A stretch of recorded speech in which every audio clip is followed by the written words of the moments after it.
Hello everyone, जैसे कि आज हम लोग को देखना है क्या पेरोल में आगे पे हेड्स क्रिएशन। सो पे हेड इंपॉर्टेंट होता है, इसीलिए मैंने बोला था कि लास्ट वीडियो में मैंने इसको नहीं कवर किया, इसके लिए फ्रेश आज हम लोग पूरा पे हेड क्रिएशन सीखेंगे। तो पे हेड क्रिएशन को सीखने से पहले आपको बता दूं पे हेड होते कितने तरह के होते हैं। पे हेड बेसिकली तीन तरह के होते हैं। एक होता है अर्निंग पे हेड्स, यानी जो एम्प्लॉयज़ के लिए अर्निंग होती है।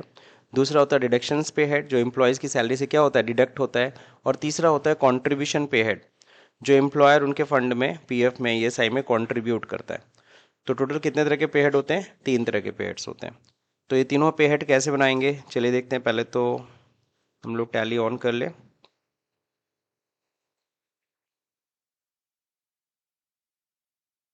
अब जैसे कि पे हेड को बनाने के लिए यहाँ पे गाइडलाइन यहाँ पे दी हुई है, इवन दो स्क्रीनशॉट भी दिया हुआ है, you can follow this also, है ना। तो टोटल मिला के यहाँ पे अगर आप ध्यान से देखोगे टोटल 5 अर्निंग के पे हेड्स दे रखे हैं।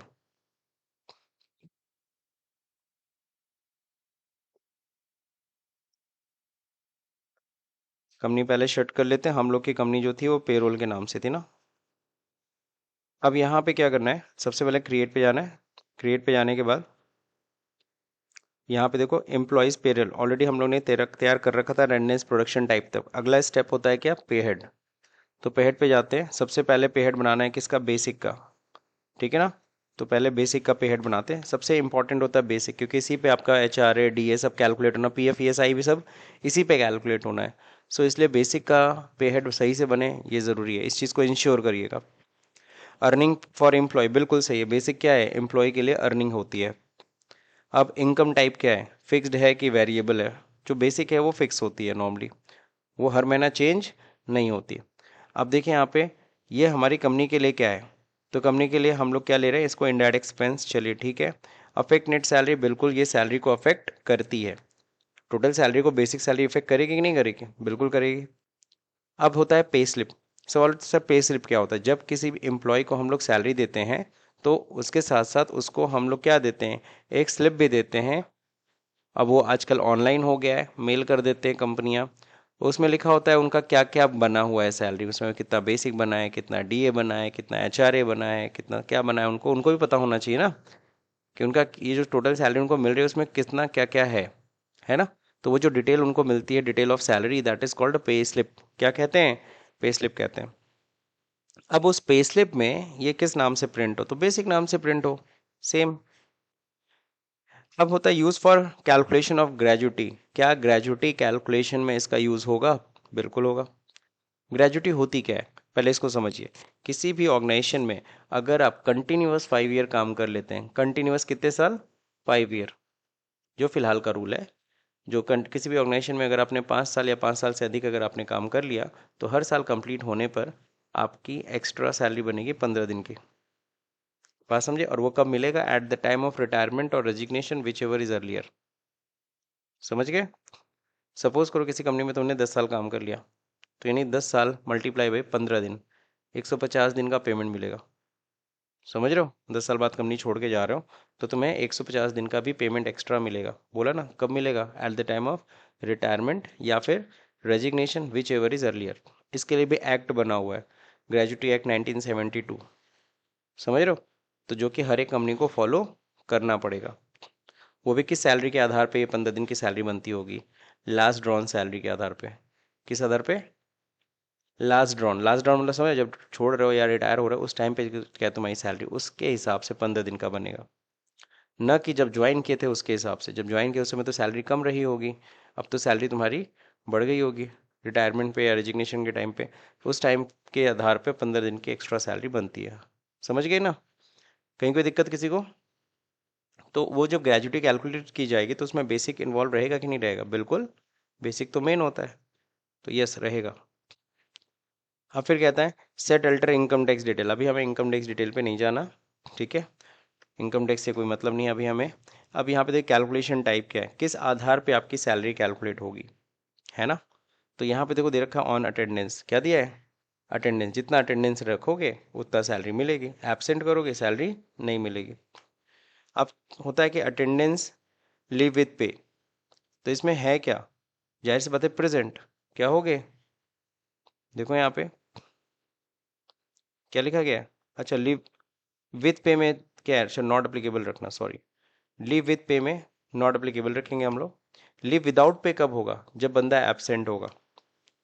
अब कैलकुलेशन पीरियड कैसे सैलरी कैलकुलेट होगी? मंथली, सही है ना।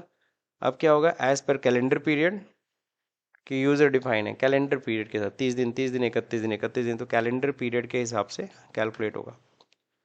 तो ये एज इट इज आपको देख के बनाना है। कहीं कोई दिक्कत? राउंडिंग मेथड नॉट एप्लीकेबल, यानी कि अगर सैलरी डेसिमल वोसिमल में आए, अगर उसको भी राउंड ऑफ करना चाहते हो तो राउंड ऑफ कर लोगे। अगर नॉर्मल राउंडिंग करोगे तो बोलेगा 1 रुपये में करना है, किस में करना है। तो फिलहाल तो हमें नहीं, हम चाहते जो भी हो एग्जैक्ट अमाउंट, दशमलव भी है तो दशमलव में आए, कोई टेंशन नहीं। क्लियर सबको? एक्सेप्ट। तो इस तरह से हमने पहला बना दिया बेसिक। ये सबसे इंपॉर्टेंट है, इत्मीनान से बनाइएगा, कोई जल्दी नहीं है। अगला HRA, हाउस रेंट अलाउंस। तो देखिए हम लोग अगला बना रहे हैं हाउस रेंट अलाउंस।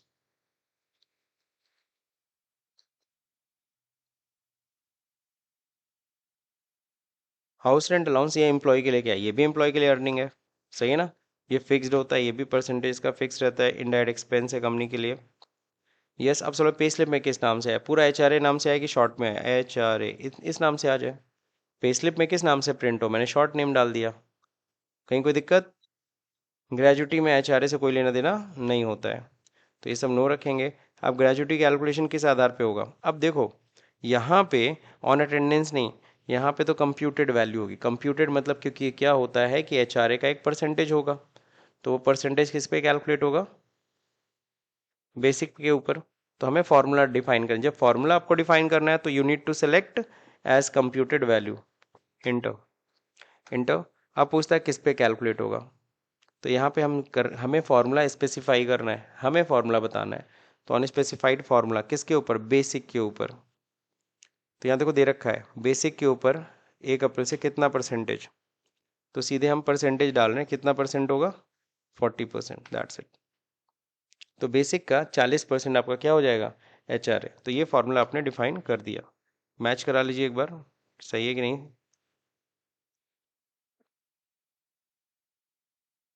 HRA बिल्कुल सही जा रहा है। हम लोग का 2024 में बन रहा है, इनका 2020 में है बस, और कोई फर्क नहीं है, बाकी सब सेम है। नेक्स्ट क्या है? अगला है कन्वेंस अलाउंस। तो चलिए कन्वेंस अलाउंस बनाते हैं। ये है क्या? ये भी एम्प्लॉय के लिए अर्निंग है। कन्वेंस अलाउंस भी फिक्स होता है, इनडायरेक्ट एक्सपेंस है। यस, कन्वेंस अलाउंस इसी नाम से है, या फिर शॉर्टकट में CA भी लिख सकते हैं आप, कन्वेंस अलाउंस। अब यहाँ पे है क्या? Use of calculation of gratuity. Gratuity से कोई लेना देना नहीं, स्टेट इनकम टैक्स नहीं। अब कन्वेंस अलाउंस कैसे देना है? एक फिक्स अमाउंट हम देंगे, हर महीना तुम्हें आने जाने के लिए 2000 रुपये देते हैं, तो ये फिक्स अमाउंट हुआ ना। जो फिक्स अमाउंट हो गया उसको हम क्या बोलते हैं? On flat rate. ये तुम कहीं किराए का मकान लेते हो तो कहते नहीं है कि 2000 रुपये रेंट हुआ, 500 रुपये बिजली का फिक्स है हर महीना। अब चाहे, बात समझे? तो अगर वो फिक्स हो गया इसका मतलब क्या? फ्लैट रेट है, क्या है। और जो तुम रेंट देते हो वो भी तो फ्लैट रेट है, फिक्स हो गया, हर महीना इतना देना है, तो फ्लैट रेट हो गया। कैसे होगा? कन्वेंशनल मंथली देंगे हम, नॉट अप्लीकेबल, दैट्स इट। एक बार मैच करा लीजिएगा। क्या चीज़? अच्छा, नॉर्मल राउंडिंग किया है। वैसे कोई मतलब तो है नहीं नॉर्मल राउंडिंग करने का, लेकिन चलो अगर बुक में दिया तो कर सकते हो, सही है ना। चलो आगे देखते हैं हम लोग। ओवर टाइम, अब ओवर टाइम मिलेगा। शॉर्ट में इसको ओवर टाइम कहते हैं ना, OT कहते हैं, सॉरी, शॉर्ट में इसको OT कहते हैं। तो अच्छा, OT मतलब ऑपरेशन थिएटर भी होता है, तो उसकी बात नहीं हो रही यहाँ पे। OT मतलब ओवर टाइम है। तो यहाँ देखिए ये भी क्या है? वो अर्निंग फॉर एम्प्लॉय है। अब OT क्या है? वेरिएबल होगा। क्यों OT वेरिएबल होगा? ओवर टाइम जरूरी थोड़ी ना हर महीना तुमको मिलेगा। अरे जब करोगे तो मिलेगा, नहीं करोगे तो नहीं मिलेगा। समझ रहे? तो ये आपकी इनकम कैसी है? ये आपकी इनकम वेरिएबल टाइप की है, करेंगे तो मिलेगा, अदरवाइज नहीं। तो इसमें देखो फिक्स लिखा गया, लेकिन मैं आपको क्या करवा रहा हूँ? वेरिएबल, तो उसको आप कट करके ठीक कर लीजिएगा। अब फिर क्या? ये इनडायरेक्ट एक्सपेंस है, ठीक है, ओवर टाइम। शॉर्ट में मैंने इसको OT लिख दिया, कोई दिक्कत? ये कैसे मिलेगा? तो ये जो मिलेगा ये किस आधार पे? ऑन प्रोडक्शन है। क्योंकि आपको पता है ओवर टाइम अगर कोई करता है तो आपके लिए प्रोडक्शन ही तो है, एक्स्ट्रा टाइम वर्क कर रहा है। अब ये इसमें क्या है? Over time. प्रोडक्शन टाइप में तो अपने आप आ रहा है ओवर टाइम, तो you need to select this one, nothing else, just accept. Same है, एक बार मैच करा के फिर एक्सेप्ट कराइएगा। अगला क्या होता है, इंसेंटिव। इंसेंटिव भी देना है।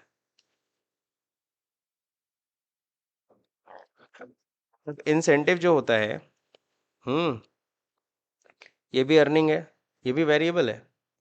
अरे जब टारगेट कंप्लीट करोगे तब ना इंसेंटिव मिलेगा, टारगेट नहीं कंप्लीट तो ये भी इनकम एम्प्लॉय का क्या है, वेरिएबल टाइप का है। हमने देखो क्या दिया यहाँ पे, अच्छा वेरिएबल सेलेक्ट किया। ये हमारी कंपनी के लिए इनडायरेक्ट एक्सपेंस है। अफेक्ट नेट सैलरी, जी हाँ, इंसेंटिव के नाम से ही प्रिंट हो।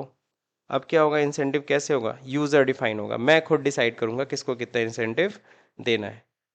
इसका कोई फिक्स पहले से नहीं रहेगा, मैं जब होगा टारगेट कंप्लीट मैं बताऊंगा किसको कितना इंसेंटिव देना है। एज यूज़र डिफाइन कर दिया, यूज़र डिफाइन ही है ना, ठीक है ना। अब कुछ नोट दिया है, कहता है ये जरा लेजर्स बना लीजिए। तो चलिए लेजर बनाते, लेजर बनाना तो वैसे भी हम लोग उसमें पारंगत है, तो चलते हैं लेजर बनाने। चार्ट ऑफ अकाउंट, लेजर, अल्टच, सीधे अल्टरेशन में जाते हैं, क्रिएट करने।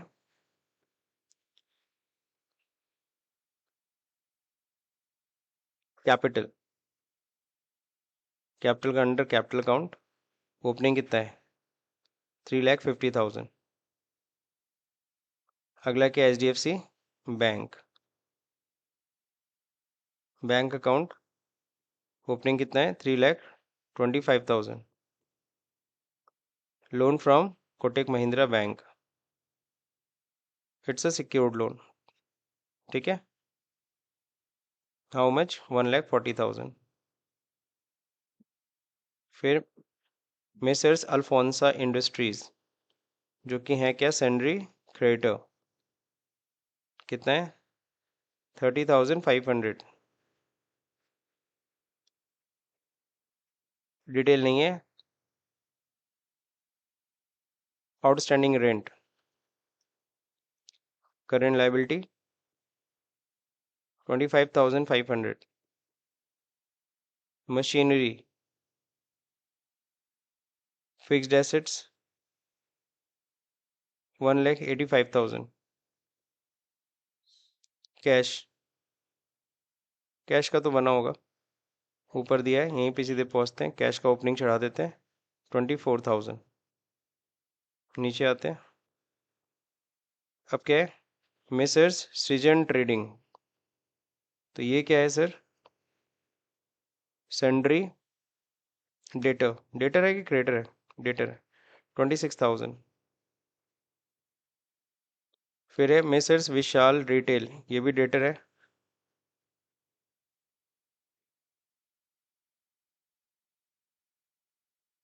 11,000। Profit and loss account, profit and loss account भी यहाँ बना हुआ है, 25,000। डिफॉल्ट होता है लेजर, बस कंट्रोल से एक्सेप्ट हो गया सर, सारा लेजर मैंने बना दिया। अब देखते हैं, अब अगला क्या है, एम्प्लॉयज PF डिडक्शन। अब डिडक्शन के पे हेड बनाएंगे, किसके पे हेड बनाएंगे, डिडक्शन के। तो डिडक्शन में देखो दो ही डिडक्शन होना है सैलरी से, एक एम्प्लॉयज PF डिडक्शन है 12%, चलिए बनाते हैं, क्रिएट पे हेड एम्प्लॉयज PF डिडक्शन @12%, सही है। तो एम्प्लॉय की सैलरी से कटेगा, ये क्या है एम्प्लॉय के लिए, अब देखो यहाँ पे साफ साफ दिया है, ये है एम्प्लॉय स्टैट्यूटरी रिडक्शन, वैधानिक कटौती, कानूनी कटौती जो होनी है, आप उसे रोक नहीं सकते। तो एम्प्लॉय स्टैट्यूटरी रिडक्शन है, क्या है, मैच करा लेना है, एम्प्लॉय स्टैट्यूटरी, ये नहीं एम्प्लॉयज और स्टैट्यूटरी कंट्रीब्यूशन मत डाल देना गलती से, ध्यान देना एम्प्लॉयज, वरना एम्प्लॉय एम्प्लॉय के नाम से तो फंस जाओगे। तो एम्प्लॉयज क्या डालना है, स्टैट्यूटरी रिडक्शन, ध्यान से। अब स्टैट्यूटरी टाइप में है क्या, कहाँ जाएगा खाते में पैसा, ये जाएगा पैसा PF में, प्रोविडेंट फंड अकाउंट नंबर 1 में जाएगा, क्यों, जो PF का पैसा कटेगा कहाँ जाएगा, प्रोविडेंट फंड अकाउंट नंबर 1 में जाएगा, देखो ना यहाँ पे दिया है सेम। अब ये क्या है हमारी कंपनी के लिए करंट लायबिलिटी, क्यों, क्योंकि आपकी सैलरी से काटेंगे और फिर जमा करना है मुझे, ये मेरा पैसा नहीं है, आपकी सैलरी से मैं काटूंगा, फिर मेरी लायबिलिटी है कि उठा के से किसको जमा करें, गवर्नमेंट को। यस, किस नाम से पे स्लिप पे आए, एम्प्लॉयज PF के नाम पे जाने दो, और तो कुछ करना नहीं है। एज कंप्यूटेड, अपने आप देखो एज कंप्यूटेड वैल्यू, यहाँ से देखो सीधे एंटर कर रहा हूँ, अपने आप वो फॉर्मूला बता रहा, फॉर्मूला ही आपको सेट करना है, आपको पता है PF परसेंटेज होता है किसका किसका, तो कहता है बेसिक का कितना परसेंट, चलिए देखते हैं। On specified formula basic, basic plus DA होता है, लेकिन हमारे क्वेश्चन में कहीं भी किसी डीए था ही नहीं, डियरनेस अलाउंस था ही नहीं।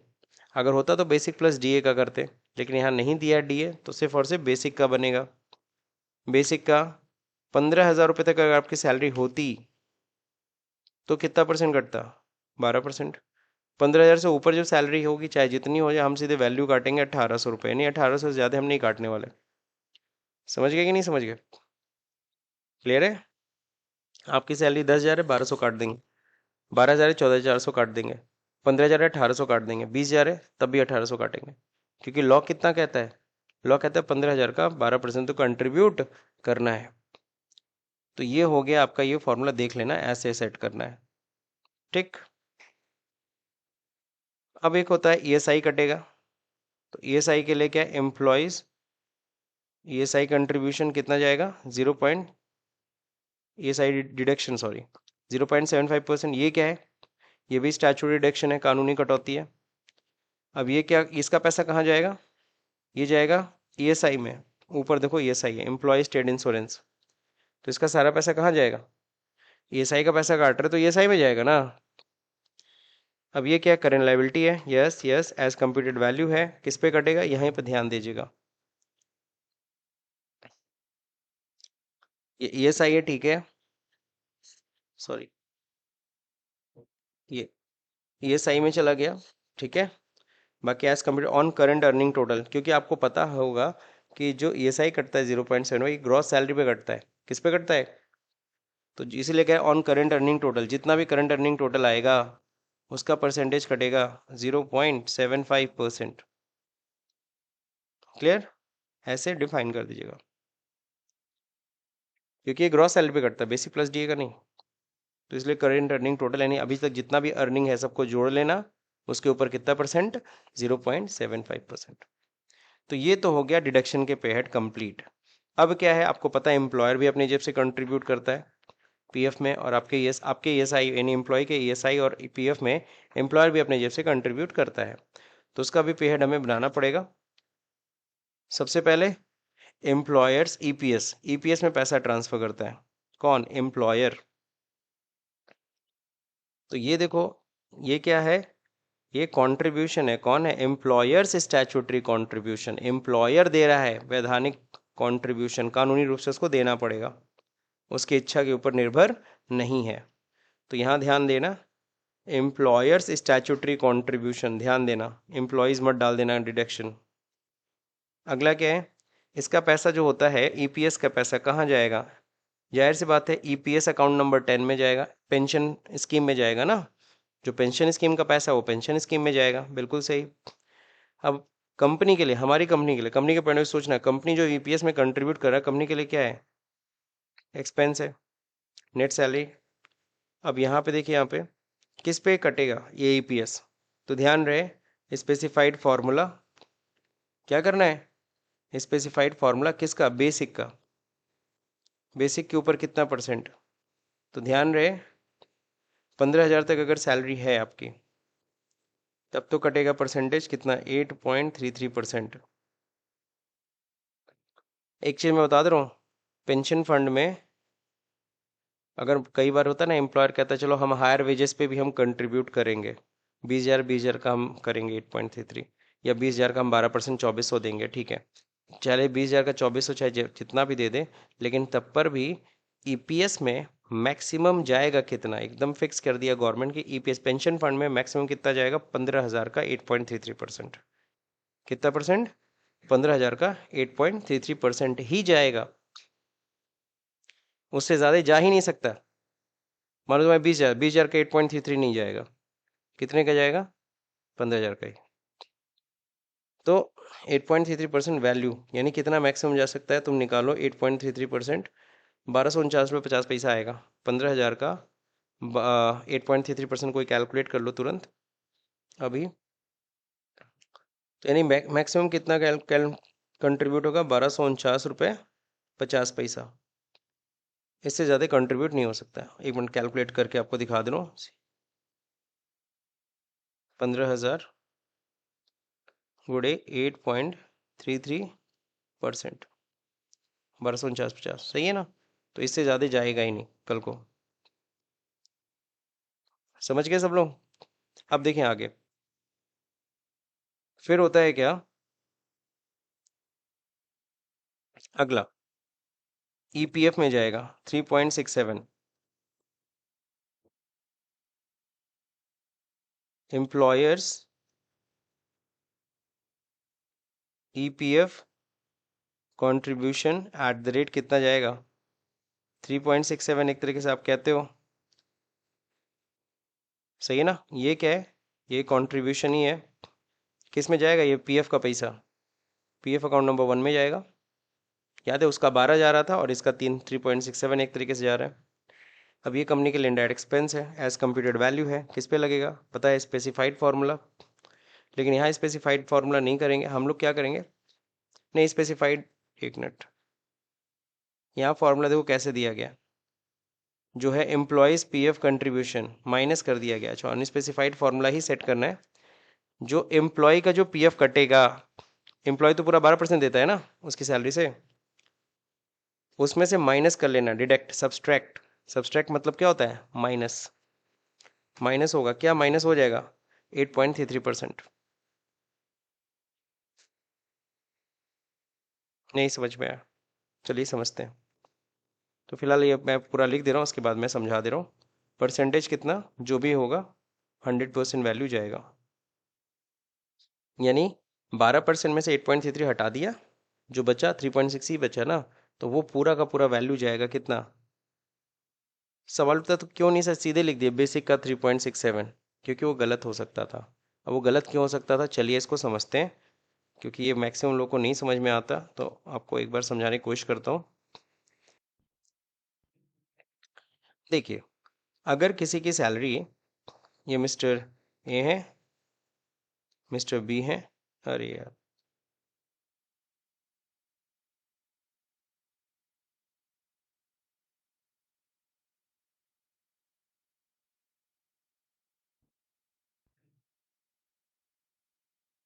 Mister A, mister B, mister C, ध्यान से देखना, इनकी सैलरी है कितनी, इनकी सैलरी है 10,000, इनकी सैलरी कितनी है 15,000, इनकी सैलरी कितनी है 20,000। समझ गए। अब एम्प्लॉय कितना कंट्रीब्यूट करेगा, एम्प्लॉय आपकी सैलरी से कितना कटेगा, एम्प्लॉयज डिडक्शन, सही है। इसका कितना परसेंट, 12%, सही है। कहीं कोई दिक्कत, एम्प्लॉयर भी देगा, एम्प्लॉयर्स कंट्रीब्यूशन भी जाएगा, सही है ना। पहले तो ईपीएस में जाएगा, ईपीएस में आपको पता है कितना जाता है, 8.33%, ये तो क्लियर है। और फिर ईपीएफ, तो मैं यहाँ पे बोल रहा हूँ बैलेंस। तो एम्प्लॉयर जो कंट्रीब्यूशन करता है वो कितना करता है, 12%, पक्का है। एम्प्लॉय भी कितना करता है, 12%, सही है कि नहीं सही है। तो ये जो कर रहा है 12%, उसमें सेग्रीगेशन हो जाता है, दो हिस्सों में बढ़ जाता है, 8.33 ईपीएस में जाएगा, किसका, ओनली 15,000 तक जाएगा, उससे ज़्यादा तक नहीं जा सकता, ये भी मैं तुम्हें बता रहा हूँ। अब यहाँ पे देखो बंदे की सैलरी कितनी है, बंदे की सैलरी कितनी है 10,000, तो इस 10,000 का कितना जाएगा, 8.33%, सही है, सही है ना। बाकी कितना जाएगा, तुम ऐसे भी लिख सकते हो, देखो एक तो होता है 10,000 का, ऐसे भी कैलकुलेशन करते हैं, बैलेंस मतलब 3.67%, ऐसे भी कर सकते हैं, 3.67% ना। किसका 3.67, 10,000 का। दूसरा तरीका, इस 1200 में से माइनस कर दो कितना, तब भी वही है, सही है। तो सर 3.65 में भी तो लिख सकते थे, हाँ इस केस में लिख सकते थे, लेकिन आगे के केस में गड़बड़ हो जाएगा। देखो यहाँ पे इसमें कितना दे रहा है, इस 15,000 का कितना परसेंट, 12%, अरे 12 लिखा नहीं है क्या, 12% करेगा। यहाँ कितना करेगा? इस 15,000 का कितना परसेंट? पहले पहले 8.33 किस में जाएगा? सही ना? और फिर इसमें कितना जाएगा? इसका डायरेक्टली मैं 3.67 निकालूं तब भी बात वही पड़ेगी।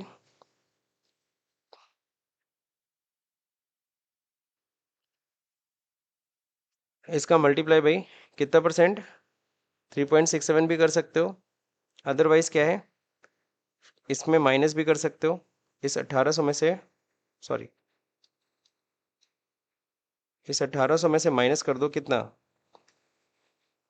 सही है।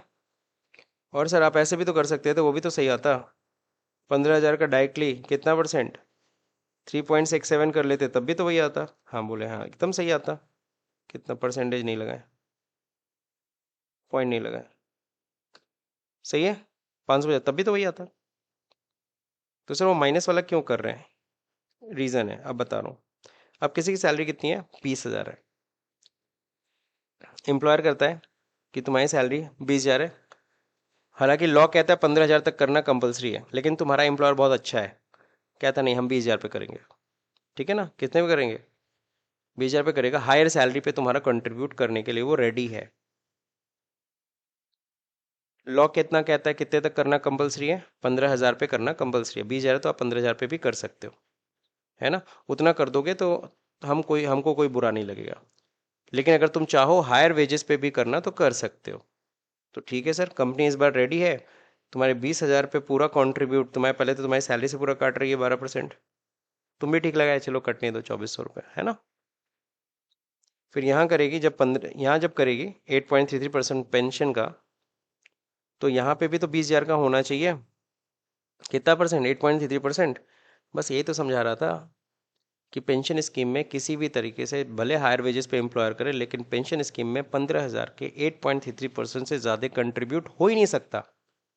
पेंशन स्कीम में 15,000 का 8.33% से ज़्यादा कंट्रीब्यूट हो ही नहीं सकता। समझ रहे हो? एम्प्लॉयर भले कहता है हम 20,000 ठीक है हम हायर वेजेस पे देंगे, तो हायर वेजेस मतलब 20,000 का हम 8.33 पेंशन में नहीं डाल सकते। पेंशन में मैक्सिमम कितना डाल सकते? यहाँ तो गवर्नमेंट ने बार लगा दिया, बाउंड्री सेट कर दिया, क्योंकि उनको पता है ज़्यादा पेंशन हमें नहीं देना इनको, इसको। ठीक है? तो इन द सेंस क्या है, यहाँ पे भले है, लेकिन तब भी हम निकालेंगे कितने का? 15,000 का ही 8.33%। सही है। अब इसमें कितना जाएगा? इस 2,400 में से माइनस करो, इतना। अब 1,150 रुपये जाएगा किस में? तुम्हारे ईपीएफ में, पेंशन पीएफ फंड में, प्रोविडेंट फंड में। और अब इस केस में तो तुम्हारा वो फॉर्मूला गलत हो जाता कि 20,000 गुड़े 3.67, तो ये गलत होता कि नहीं होता? गलत हो जाता, 734 आता। इसीलिए हम लोग 3.67 सीधे नहीं लिखते, हम बल्कि कहते जो भी एम्प्लॉय का कंट्रीब्यूशन होगा, जो डिडक्शन होगा एम्प्लॉय की सैलरी से, उसमें से माइनस करेंगे क्या? ईपीएस का पैसा, एम्प्लॉय पेंशन स्कीम का पैसा माइनस कर दो। कुछ समझ में आया? तो ये नहीं समझ में आया कोई टेंशन नहीं, फिर हम लोग आगे एडवांस्ड अकाउंट से वहाँ फिर पढ़ना है ये चीज़। वहाँ पे फिर सैलरी की एंट्री पढ़नी है तो वहाँ फिर पढ़ लेंगे, कोई दिक्कत नहीं।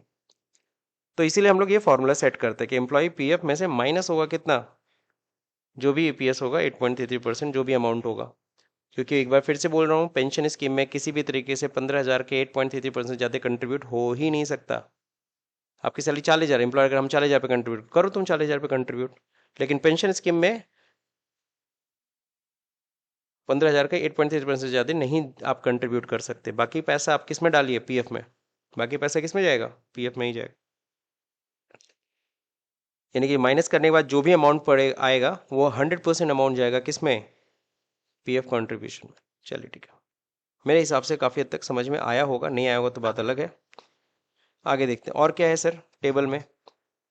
आपको पता है पीएफ का एडमिन चार्ज भी देना पड़ता है एम्प्लॉयर को। अच्छा, एडमिन चार्ज पता है कितने पे देना होता? यहाँ पे 10,000 पे, यहाँ पे 15,000 पे, यहाँ पे 20,000 पे। जो हायर वेजेस पे अगर एम्प्लॉयर दे रहा है तो एम्प्लॉयर को हायर वेजेस पे एडमिन चार्ज भी देना पड़ेगा। समझ रहे? तो चलते हैं हम लोग, देते हैं यहाँ पे एम्प्लॉयर पीएफ एडमिन चार्ज 0.5%। ये क्या है एम्प्लॉय के लिए? कुछ नहीं है, बल्कि एम्प्लॉयर को क्या देना पड़ रहा है? चार्जेस देने पड़ रहे हैं।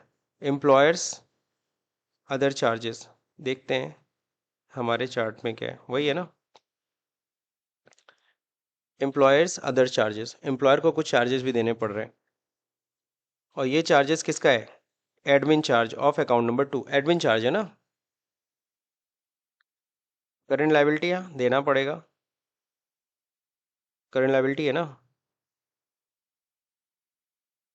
अब यहाँ पे एज कंप्यूटर देखो, यहाँ से सीधे उठा के यहाँ फेंक दे रहा है। यहाँ पहले सेट कर रखा कंप्यूटर, मेरा फार्मूला सेट करना है, क्या करना है? फार्मूला। तो फार्मूला सेट देखो ऑलरेडी यहाँ पे है। अब यहाँ पे तुम्हें ये भी नहीं सेलेक्ट करने दे रहा कि किस चीज़ के ऊपर, पहले से सेट कर रखा है ऑन पी एफ ग्रॉस। जाओ सीधे बस परसेंटेज बता दो, 0.5%, दैट्स इट। तो देख लो एकदम मिला लेना, सेम होना चाहिए। अब क्या होता है, ईडीएलआई का एडमिन चार्ज भी देना पड़ता है। सो ईडीएलआई, सॉरी ईडीएलआई एडमिन चार्ज नहीं, ईडीएलआई कंट्रीब्यूशन, ये है ईडीएलआई कंट्रीब्यूशन। तो ईडीएलआई मतलब एम्प्लॉय डिपॉजिट लिंक्ड इंश्योरेंस, ठीक है। ये क्या है? ये भी अदर चार्जेस में ही जा रहा है ना। कंट्रीब्यूशन है, क्या है देखना पड़ेगा, अदर चार्जेस में ही है। अब देखिए यहाँ पे क्या है, ईडीएलआई एड कंट्रीब्यूशन में एडमिन चार्ज नहीं, पहले लगता था ईडीएलआई एडमिन चार्ज भी, गवर्नमेंट ने हटा दिया उसको, ठीक है। अब सिर्फ ईडीएलआई कंट्रीब्यूशन कटता है। हाँ तो ईडीएलआई कंट्रीब्यूशन ही तो लिया है।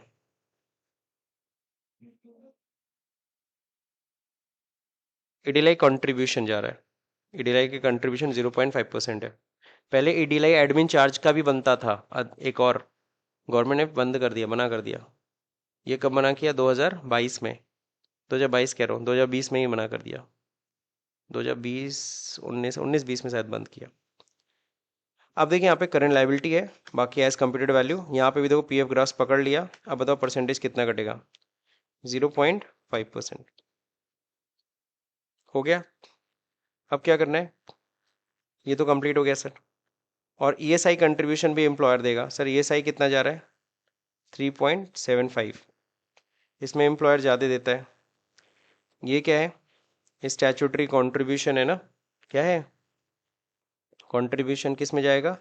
एम्प्लॉय स्टेट इंश्योरेंस में ही जाएगा। कंपनी के लिए क्या है? इनडायरेक्ट एक्सपेंस है। एज कंप्यूटेड वैल्यू बताइए किस पे कटेगा? ग्रॉस सैलरी पे ना, ऑन करेंट अर्निंग पे। देख लो यहाँ पे, ऑन करेंट अर्निंग पे कितना परसेंट? 3.25। सही है। देखो कंप्लीट हो गया। अब आपको पता है 3 पेमेंट करने हैं आपको, सैलरी, पीएफ, ईएसआई। तो सैलरी के लिए सैलरी पेबल, हम पहले ड्यू करते हैं फिर पेमेंट करते हैं। आप सभी को पता है पहले ड्यू होता है फिर पेमेंट होता है कोई भी खर्चा। तो पहले सैलरी ड्यू करने के लिए सैलरी पेबल खाते में पहले ट्रांसफर, फिर पेमेंट करेंगे। पीएफ का पैसा पहले पीएफ पेबल में ट्रांसफर करेंगे फिर पे करेंगे। ईएसआई का पैसा पहले ईएसआई पेबल में ट्रांसफर करेंगे फिर पे करेंगे, ठीक है ना। तो 3 हमें और पे हेड बनाने, ध्यान रहे पे हेड बनाना, लेजर नहीं। तो हम लोग बनाएंगे पहले सैलरी पेबल। अब यहाँ पे ये सब क्या करेंगे? Not applicable. क्या करेंगे? यहाँ बता देंगे करंट लायबिलिटी है। सैलरी का पेबल हमारे लिए क्या होती है? Current liability. इसी तरह से हमको क्या बनाना है? PF payable.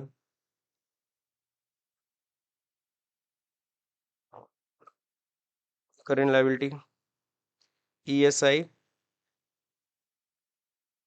Not applicable, current liability. सही है। अब कहता है एक लेजर बना देना बस, एडमिन चार्जेस का। किसका? जो एडमिन चार्ज जो दे रहे हैं ना, वो खर्चा हम है उसका लेजर जाग बना दो। तो चलिए बनाते हैं, create ledger PF admin charges. ये हमारे लिए इनडायरेक्ट एक्सपेंस है।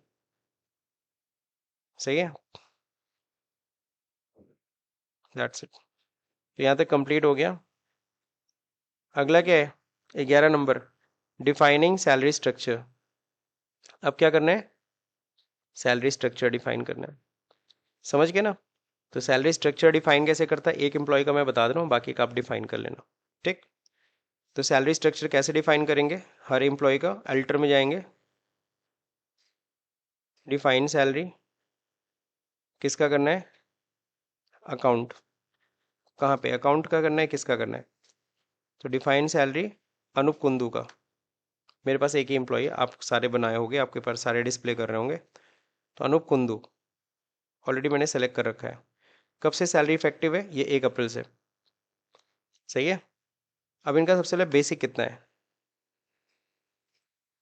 14,800 रुपये, ठीक है ना। अगला बताओ।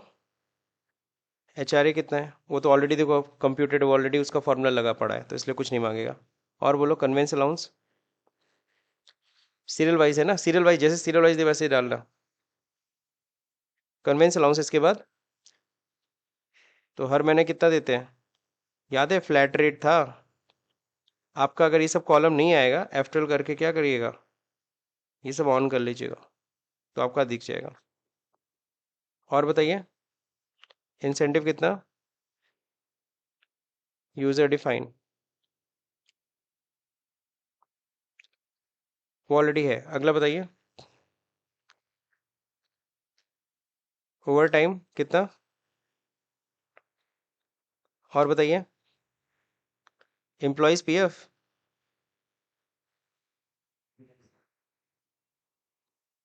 फिर अगला।